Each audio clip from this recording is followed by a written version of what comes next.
Thank you, Mr. Chair. I move the Energy and Finance House Bill 1260 to the Committee of the Whole. And I heard that as the bill plus the Energy and Finance Committee reports. Is that right, Representative DeGraff? Plus the Energy and Environment and the Finance Committee reports to House Bill 1260. That's a proper motion to the Finance report. Thank you, Mr. Chair. On the Finance Committee report, what we did was changed a little bit of wording and then struck out a whole lot, and I move L008 now to the House Finance Committee report. That is a proper motion, and L's 8 has been properly displayed. To the amendment, Representative DeGraff. Thank you, Mr. Chair. Did you want to say anything in advance? Okay. So on this amendment comes from just trying to get a grasp on the into this space. And so what we have is we have a federal system, and then we have a national system, and then we have the national system, NERC, has jurisdiction over our larger utilities.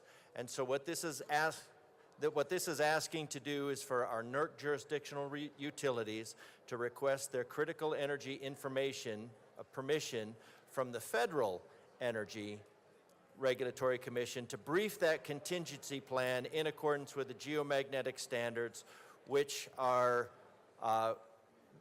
listed below G1 through 5, and we'll talk about those in a minute. Colleagues, we are at the home stretch. If you could just keep your volume a little bit lower so I can hear our good colleague, Representative DeGraff. So regarding that, I ask for an aye vote. Is there any further discussion on Amendment L008? Seeing none, the question before us is the passage of Amendment L008. All those in favor say aye. Aye. All those opposed say no. The ayes have it. Amendment L008 passes. To the committee report. Thank you, Mr. Chair, and note that that vacates the Energy and Environment Committee report. No. Is there any further discussion on the finance report? Got it. Seeing none, the question before us is the passage of the finance report. All those in favor say aye. Aye. All those opposed say no. The ayes have it. The finance report Finance Committee report passes. Since the Finance Committee report strikes the Energy and Environment report, to the bill.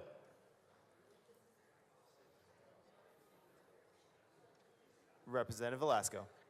Thank you so much, Mr. Chair. House Bill 1260 asks our larger utilities to brief their in-place contingency action plans and their expected recovery time from continuously occurring geomagnetic disturbances.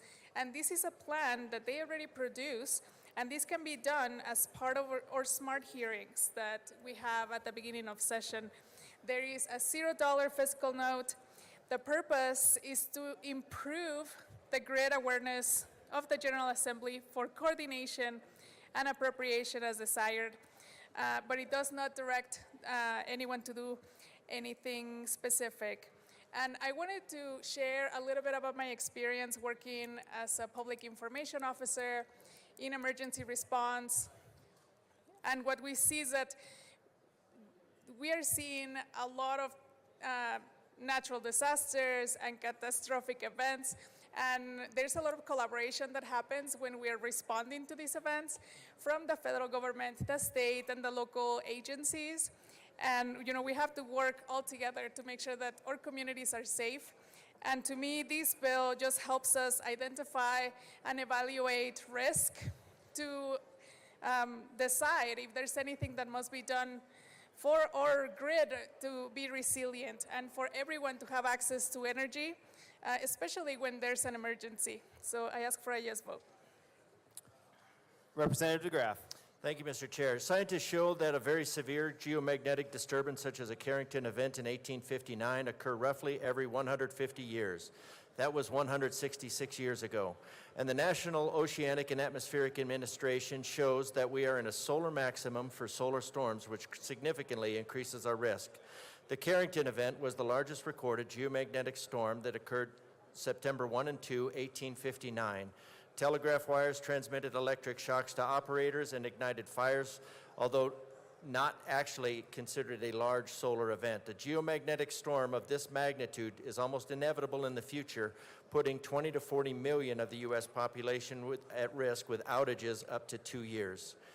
Geomagnetic storms are disturbances in the Earth's magnetosphere that occur when there is a very efficient exchange of energy from the solar wind into the Earth's environment. The storms transfer this energy into the Earth's magnetosphere, resulting in major changes in currents, plasmas, and fields. They are often accompanied by coronal mass ejections, CMEs, which are massive eruptions of plasma expelled from the sun's corona.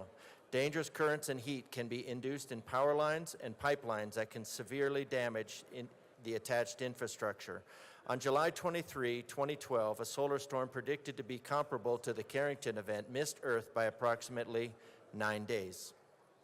Strangely, according to our Grid Resilience Program Manager, EMPs are relatively low risk, potentially high consequence but low probability, and very expensive to mitigate the impacts from, and have not risen as a priority, which is unfortunate. But experts say there is a 1 in 12 chance per decade of a severe space weather event that would take down the power grid for months, if not years.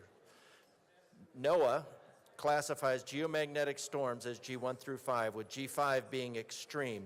Widespread voltage control problems and protective system problems can occur, where some grid systems may experience complete collapse or blackouts. In the G5 space, there are X1 through 5 of the geometric storms. Even G1 storms, classified as minor, may induce weak power grid fluctuations. And although minor, the U.S. loses about $10 billion per year, which is about $200 million per state, as a result of these small common storms occur multiple times per year. Geomagnetic disturbances, that's geomagnetic noise that can enter into the power grid through the copper wires.